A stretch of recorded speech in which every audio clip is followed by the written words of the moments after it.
I'm Greg Hunter. Welcome to USAWatchdog.com. With us, a bit of a regular, though he's hard to get on. He did his first really big interview here at USA Watchdog. And yes, I'm not the only person that can spot talent.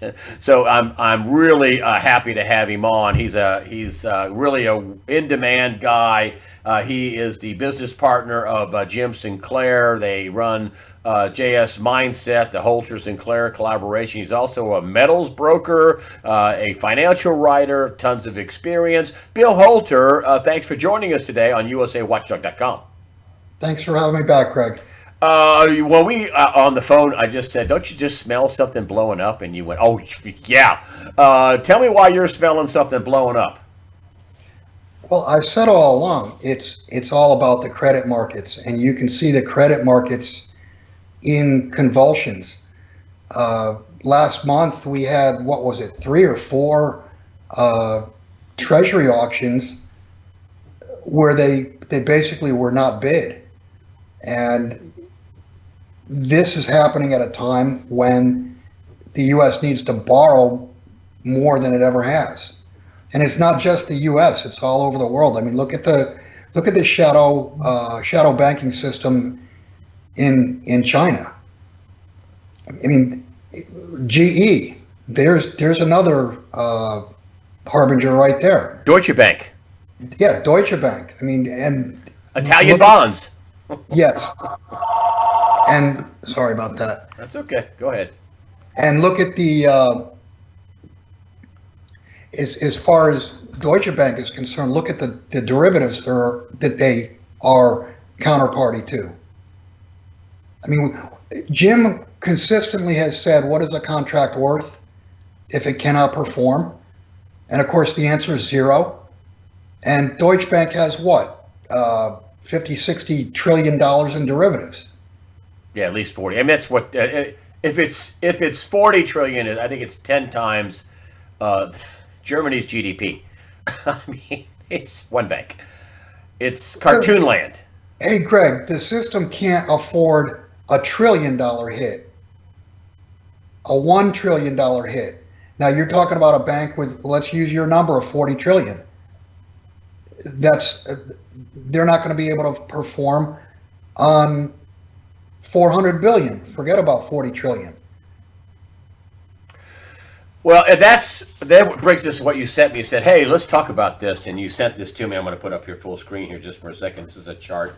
This is open interest Comex gold inventory ratio. Right here is when it went to 500 to 1, 500 claims on every ounce of gold. And then here we are today. Fast forward, and we're at 358 according to your chart. 300. No, I'm sorry. Yeah, 350 claims for every ounce of gold. What's going on here with this chart? What is this telling us? What is this telling you?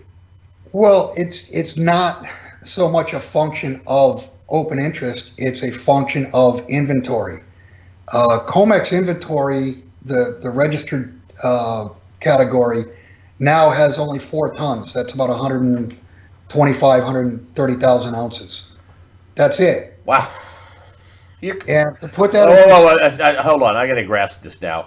4 tons. So Comex, the world's leading global supplier and facilitator of physical metal, has 4 tons.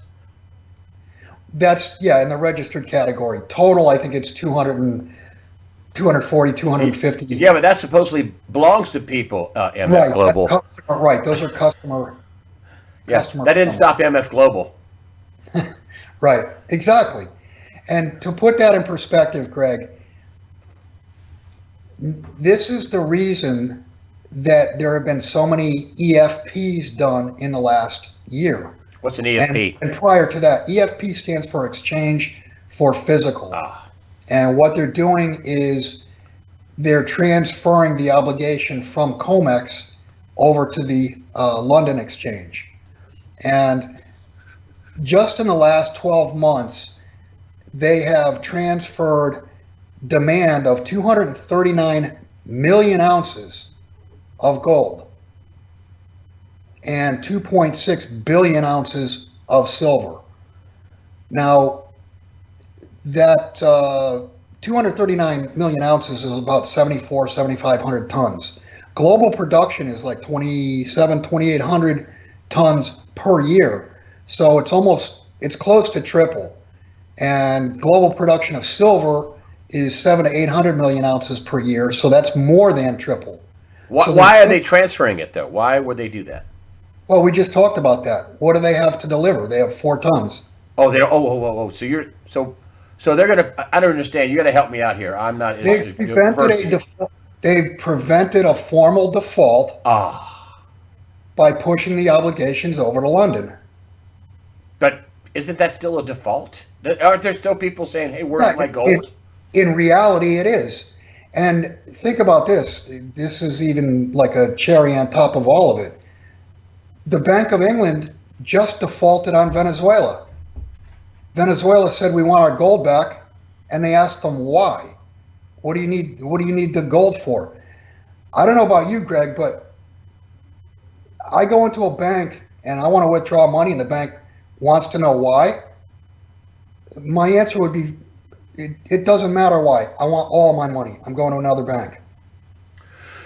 What does this tell you about what's going on? A lot of people are saying that, well, this has been going on for a while, and this will go on for much longer. And of course, we have the 21 trillion, and we had Rob Kirby saying, now we know why so many people missed this, because nobody in their wildest dreams thought they would print more money than anybody could ever wrap their heads around, and then feed it into the vertical, stream of the dollar demand on the chart. What is this? Is this about over? Does what you're saying with the transfer and this quote unquote default and transfer over to London, the obligations, does this say the game's about over? Well, Greg, if you go back to that chart, if you could put that back up. Yeah, hold on. I think it was back in 2014. Yeah, 2000, right at end of 2013, start of 2014. You can see that first blip. Yeah. It was over then. And then you see the next one at the end of 2015. Yep. It's clearly over. Those are contracts that cannot perform. Why aren't more wealthy investors complaining? Why aren't they more? I mean, this is back here in 2000 in 2011 and 12, this one gold was 1,900 an ounce or something, right? Wasn't it? Yeah, in 11 it was right, exactly. Somewhere in that neighborhood, right? The only thing I could say to that is, yeah, you could get and easily get a group of investors with a couple $1 billion and demand delivery and wipe out the whole system. Why are they not doing it? Well, and I won't use the name, but one of the most famous money managers in the gold arena told me a few years back, and I asked him the same question. Actually, it's quite a few years back. He answered the question with a question saying, do you really want to be the guy that destroys the entire financial system? That's the first thing. The second thing is, go back and think about the Hunt brothers. Yeah, they tried to corner the silver market, supposedly, right? Right, and allegedly. They did it the wrong way. I mean, they did it using leverage. And I mean, you could do it today without leverage. Just demand delivery of $1 billion, $2 billion worth of gold, or better yet, silver, because that's there's no really big above ground stocks. Well, in the age of people like Ray Dalio managing, $180 billion? What's $1 billion, $2 billion to him? Right. But I don't mean to sound pompous, but you say, $1 billion. Well, to these guys managing 10, 15, 20, I mean, George Soros manages to 20. He's got $18 billion to try to take down America. I mean, in his Open Societies Fund, whatever. My point is, if you did that, you would be putting a target directly on your forehead. You have to understand, Greg, and I had this conversation actually earlier this morning. Someone was asking me about Ted Butler. You have to understand that this scheme to suppress gold and silver is not to suppress gold and silver. It's to continue and prop up the confidence in the dollar and thus the fiat system. It's a systemic play to keep gold and silver down. To keep gold and silver, once they break the shackles, all confidence is lost, and the entire system relies on nothing but confidence at this point because there's no collateral under anything. The IMF came out and started talking about the individual countries should start their own Bitcoin. And, Jim has talked about this. And I know you and Jim have your own, we'll talk about this at the end too, how you can be a subscriber, which is you and Jim have these fabulous conversations with, 60 years of experience between you or more. I don't know. Anyway, you two guys are very smart, lots of experience. Jim has 60 years on his own. Oh, I'm sorry. Please forgive me. He's, renowned. So are you in your own light. I mean, you're a big demand guy. But anyway, I digress. But he is saying, forget this crypto. That's not going to happen. I mean, tell me about what he sees happening and what's the timing on it happening. Well, he doesn't say it's not going to happen. What he's saying is that the current cryptos that are out there are basically digital air. The blockchain is if you want to call it a perfect accounting system, that's what it is. We both believe that the world is going to go digital toward, if you want to, toward blockchain currencies. The only thing is, those currencies are going to be issued by sovereign governments. It's not going to be the names that you're seeing out there today. This was, in our opinion, this has been allowed as an experiment so central banks can see how it works, how it's accepted, etc. And you think it'll be a gold component backing it? I mean, I think that's what Jim has said. Would you explain that? Exactly. We believe that there will be gold backing to whatever.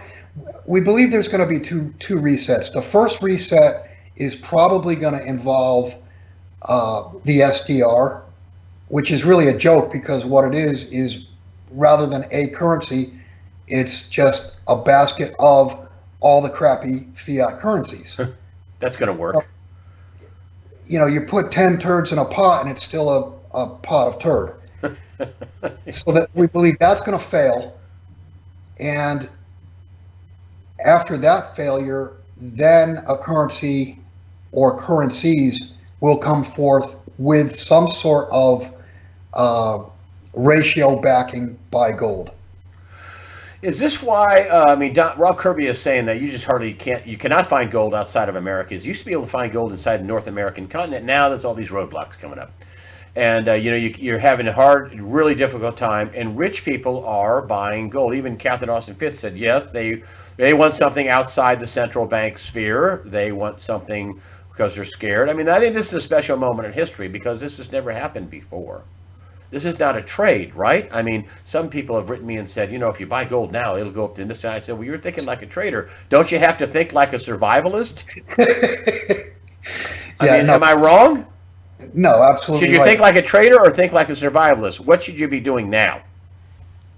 I would just tell you that the Chinese are not looking at this as a trade. They've accumulated I've done the math, well over 20,000 tons of gold have entered China. And of course, none of their production ever leaves China. So that's another, call it 4,000, roughly 4,000 or 5,000 tons in the last 8-10 years. So that's 25,000 tons of gold that entered China. None of it ever leaves. China is not looking at this as a trade. China is looking at this as their absolute core monetary position. And they know exactly where it's going. Russia knows, China knows, they understand that the dollar's days as the reserve currency are extremely numbered. And all you have to do is just look at China's treasury holdings, even look at Japan's treasury holdings. They're actually lower than they were a year ago. It's been reported, and you're not the only one reporting this, but it's been reported that people are not buying the treasury bonds. And so who's buying them? The question, this is what Rob Kirby said, who is buying the treasury bonds? Well, it's not showing up on the Fed's balance sheet. The Fed's balance sheet is actually shrinking as they uh, said they were going to do QT, and sure enough, it looks like they're doing QT. So it's got to be coming from somewhere else. And the only other hidden somewhere else that I know of is the Exchange Stabilization Fund.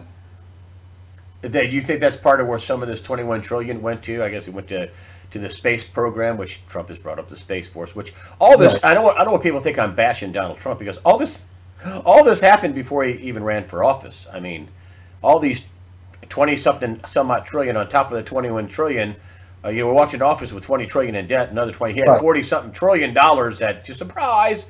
I mean, that's therein lies the problem, right? And your business partner Jim Sinclair had one of the best quotes I think of the last 10 years, and that was, "We're going from the art of the deal to the science of bankruptcy." Will you talk about that? How this unfolds for people? Well, let me go back to what you just mentioned.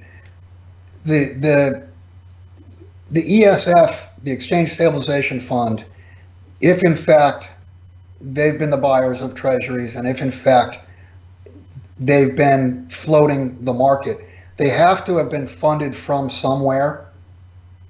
And obviously, when you're talking trillions of dollars, there's 21 trillion missing. So, connect those two dots. And how is this? I mean, some people are saying that this could just keep going. I mean, they got all this money, they're going to keep going, but I mean, you're smelling an end here. No, it can't keep going because it's already stopped. It's already the inflection point has already been hit. If you look at credit growth, it's not credit growth. It's either credit stagnation or credit contraction. And the global systemic financial system it's a Ponzi scheme.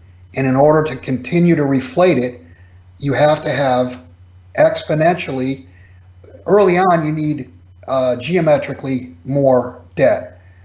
As it progresses, you need exponentially more debt, and that's where we've been. And now we're to the point where, and I termed it debt saturation. The world has reached debt saturation.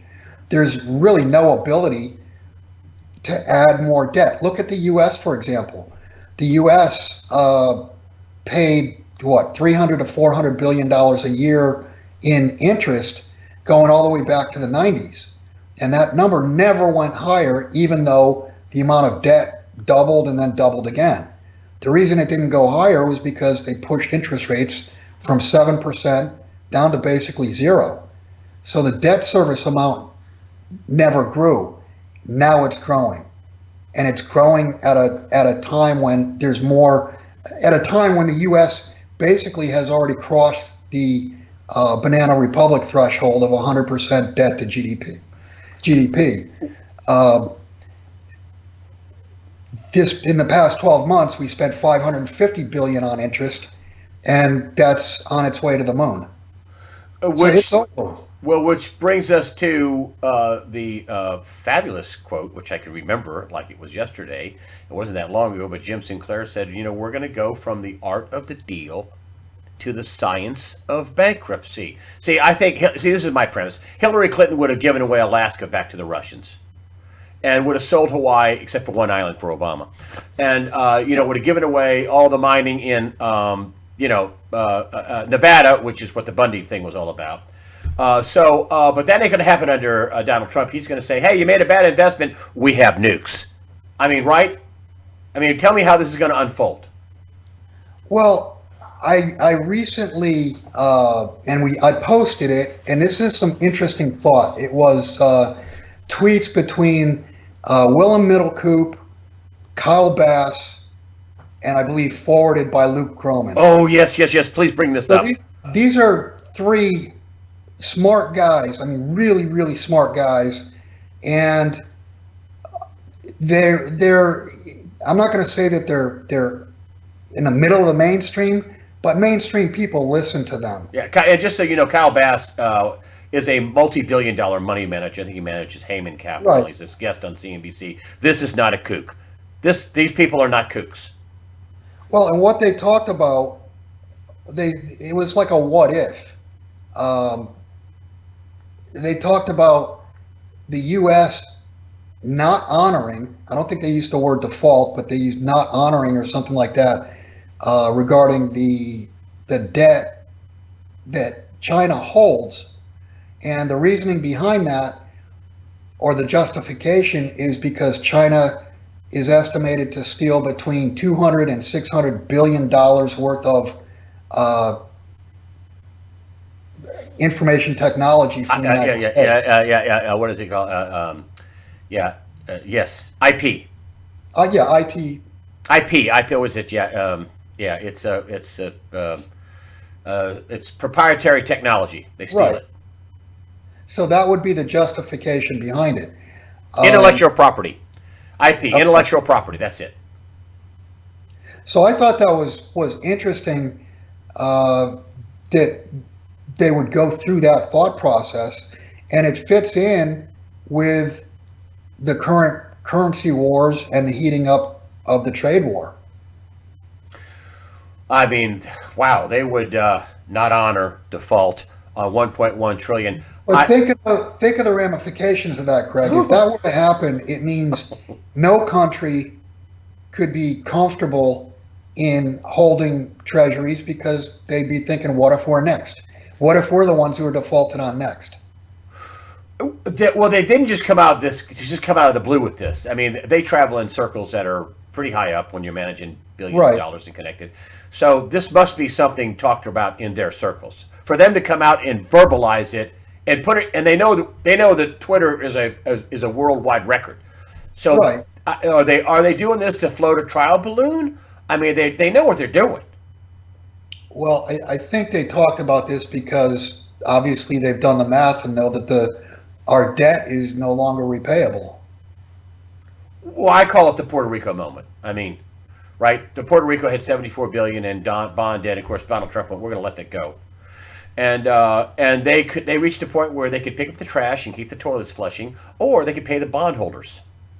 So guess what they did? Right, of course. And guess what everybody's going to do? The Puerto Rico moment. You No, can this pay the is bondholders, or you can keep things going. But this is not just Puerto Rico. It's not just Right, the right, United right. States. This is all of Europe. This is South America. I mean, this is a good part of Asia. This is going to be a global systemic default, and your people are going to end up with whatever they physically have. That's all they're going to have, and everything's going to have to start over. That's the reset. I've got people that I know that have got pensions, and they think they've made it. I got people the best thing that happened to them was to collect their Social Security. And Hey, Craig, I got news for them. The finish line isn't when you start collecting your pensions. The finish line is when you get put 6 feet under. And the question is whether or not your pension gets paid in your last few years. And the answer to that is mathematically, there's going to be at some point in time, I think very soon, pensions are going to default. They're not going to pay.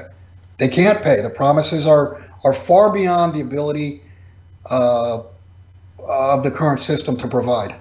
well, then they just what Congress was up there. They're floating a trial balloon, or they're leaking out, quote unquote, $3 billion to bail out some pensions. I That's saw. it's like it's an eye drop in a gallon jug, right? Well, just last night or yesterday, I read an article where the Bank of Canada is now buying mortgage securities. So that's a way to bail out their housing bubble or begin to bail it out. What would you suggest that people do? Because I don't sell anything. I don't. You're a broker in gold, so that's talking book, whatever you want to call it. But I don't know of any other assets that you can that have universal acceptability across border that have no central bank backing that you can actually hold as a form of storage of wealth. I mean, you can't use it as cash at the moment, but Well, I mean, I think they're gonna come out one day and Trump's gonna write an executive order and he's gonna remove all tax on it and say take it to a car dealer, take it to a closing table, buy a business, buy a house, take your gold. We get it back though. I think that's what they're gonna do. They're not gonna go door to door and knock on people's doors. I mean, what do you think is gonna happen? How do you think it's gonna play out? The key to what you said, you didn't say it directly, but the key to what you said is that gold and silver have no liability. You said central bank backing. Correct. They have no liability whatsoever. They are pure monetary assets. And there's nothing else in the world. There's no currency anywhere in the world that is backed directly by anything except for the full faith and credit of the central bank. So, I mean, that's the key, is that the world is awash in credit, it's awash in liabilities, and as this thing bursts, and it's bursting right now before your very eyes, you're seeing it somewhat in the stock market, you're seeing it bigger in the credit markets. But when this thing bursts, people are gonna scramble to get out from under liabilities. The only problem is there's only one way to do that. I mean, yeah, you could say, well, I'll go out and buy some property, but there's a problem with that because there is a liability. Taxes. There's actually two liabilities. One of them is the taxes you have to pay. If you can't pay the taxes, you lose your property. And the other thing is real estate values are where they are right now because of the use of credit to make purchase. And let me add that in gold and silver, there's definitely credit involved in those markets. But that credit is geared to the downside. That credit is geared towards suppressing the prices. So when credit begins to evaporate, then the cover over gold and silver is going to be lifted. So you think that people will do business by, hey, I've got a ton of gold, but I'm not selling it to you for 12, 20 an ounce. I'm going to sell it to you for 5,000, 8,000, 10,000, whatever, 20,000. I don't know. I mean, is that what you're thinking is going to happen? That gold will be? Yeah, that's going to happen, and I hope not for a very long period of time. I'm hoping, it's just a 2-week, 4-week event where the system goes down and it comes back up. If I'm wrong, then, you're looking at a Mad Max world. If you do get the system to come back up, then no, you're not going to be using, I don't think you're going to be using gold and silver, but gold and silver will have been revalued to much, much higher levels. And I'm talking about add a zero, add 2 zeros. I have no idea what the number is, but it's way higher, and the fiat currencies are way lower than where they are today. What does the Mad Max world look like? Basically, nothing works. Your electricity doesn't work. Your car may or may not work. We may have an EMP.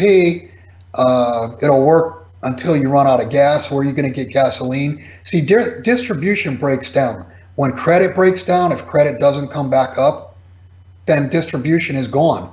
And that means every Walmart, every grocery store, everything's empty. And basically you're on your own and all the lights are off at night, and you got to wonder if your front door is going to be broken down by people who think that you have something in your house. I mean, that's Mad Max world.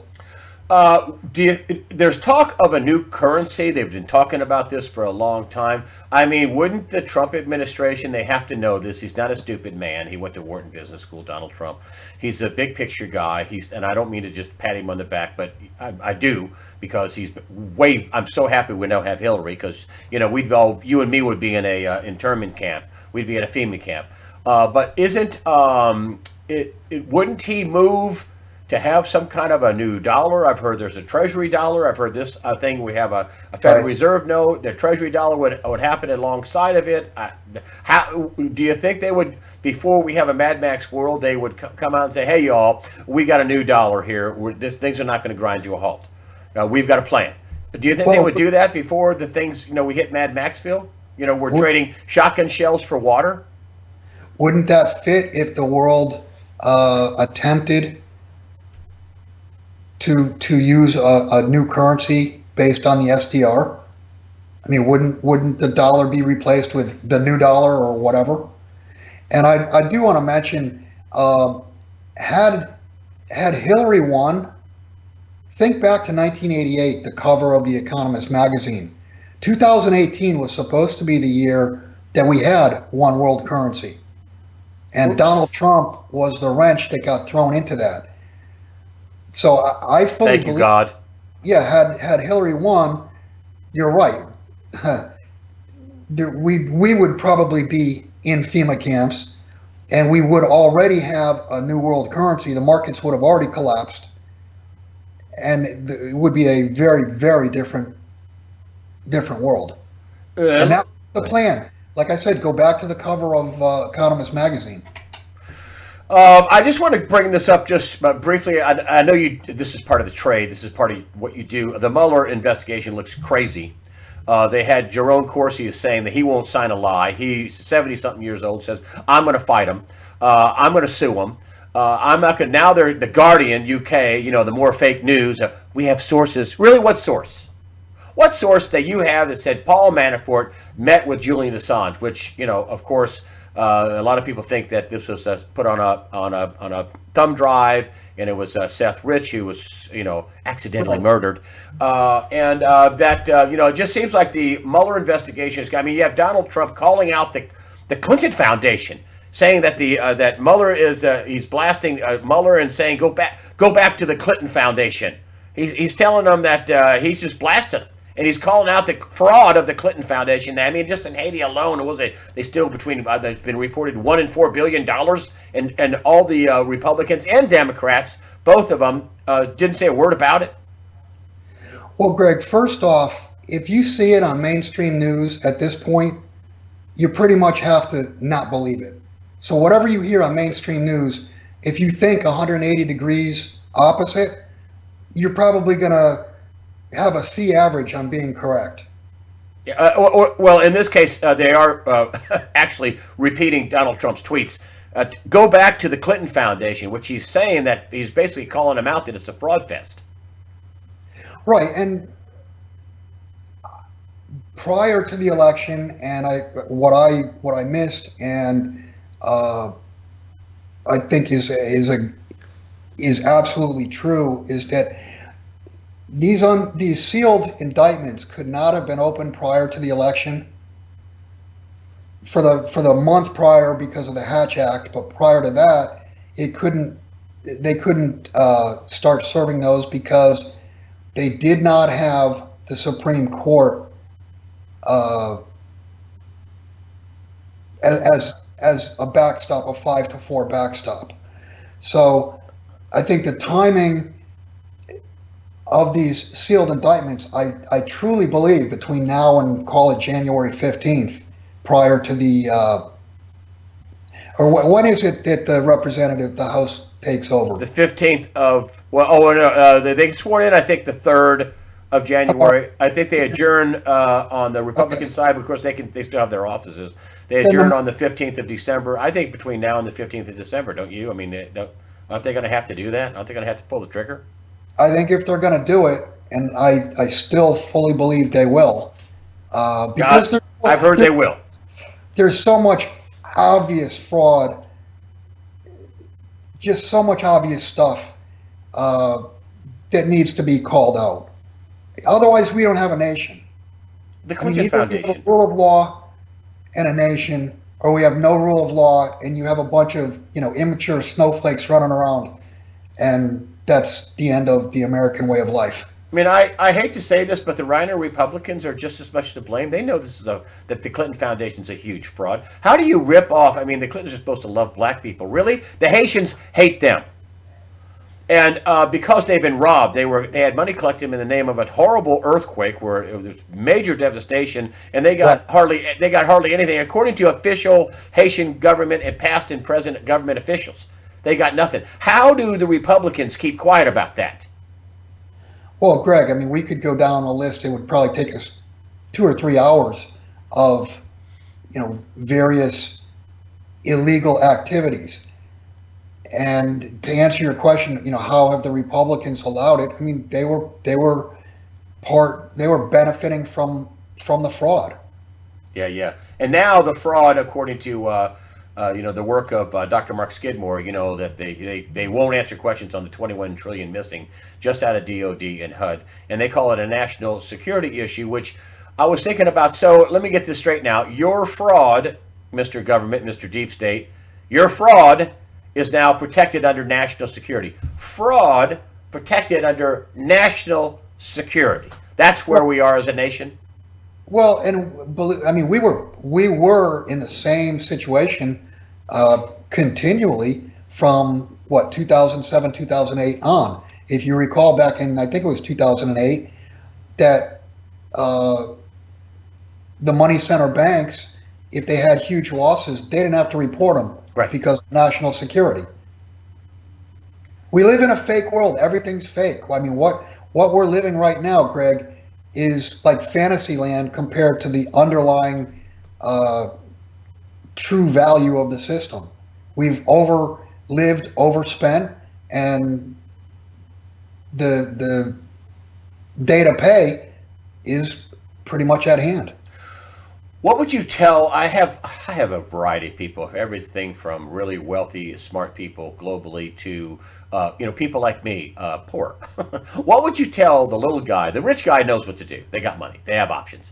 They have tools. Little guy has a very small toolbox. What would you tell little people to do? What would you tell people like me, who my daddy was a machinist? What would you tell little people to do? You obviously want to put some food back.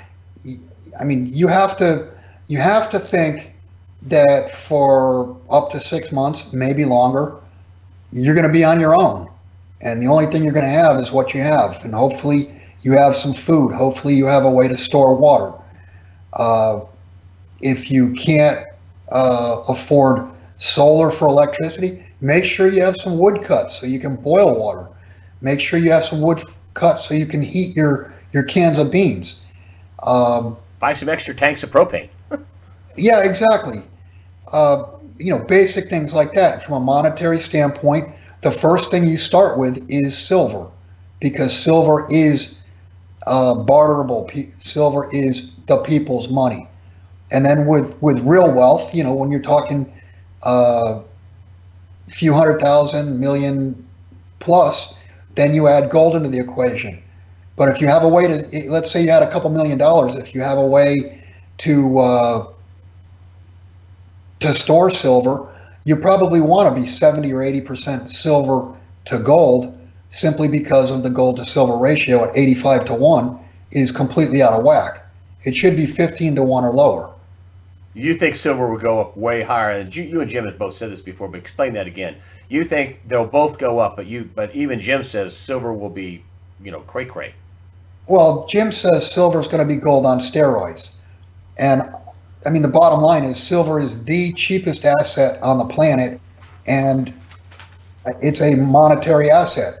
Silver and gold are money, and silver and gold are the only two monies that have no liability attached.